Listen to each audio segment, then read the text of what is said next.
నీకు డీటెయిల్స్ కావాలా? Okay okay, నేను వాట్సాప్లో షేర్ చేస్తాను.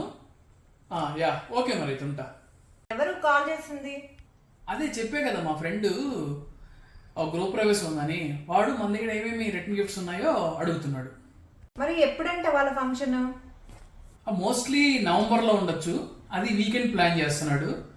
ఒక 100 ఫ్యామిలీస్ అయితే రావచ్చు. 200 to 250 రేంజ్లో చూస్తున్నాడు రిటర్న్ గిఫ్ట్స్ అయితే. ఓ 200 నుంచి 250 లోపల చూస్తున్నారా అయితే మీ ఫ్రెండ్? అలా అయితే మన దగ్గర హౌస్ వార్మింగ్ కోసం అయితే చాలా ఆప్షన్స్ అయితే ఉన్నాయి కదా. మన దగ్గర యూనిక్ బ్రాస్ ఐటమ్స్ ఉన్నాయి, మెటల్ ట్రేస్ ఉన్నాయి, జర్మన్ సిల్వర్ ఉన్నాయి. బ్యాగ్స్ లో అయితే మన దగ్గర వెరైటీ ఐటమ్స్ అయితే ఉన్నాయి. కోరై బ్యాగ్స్, పోట్లీ బ్యాగ్స్, మన దగ్గర అయితే చాలా రిటర్న్ గిఫ్ట్స్ ఆప్షన్స్ అయితే హౌస్ వార్మింగ్ కోసం ఉన్నాయి. మీరు కూడా మీ హౌస్ వార్మింగ్ ఫంక్షన్ కోసం రిటర్న్ గిఫ్ట్స్ చూస్తున్నట్లయితే మమ్మల్ని కాంటాక్ట్ చేయండి. Thank you.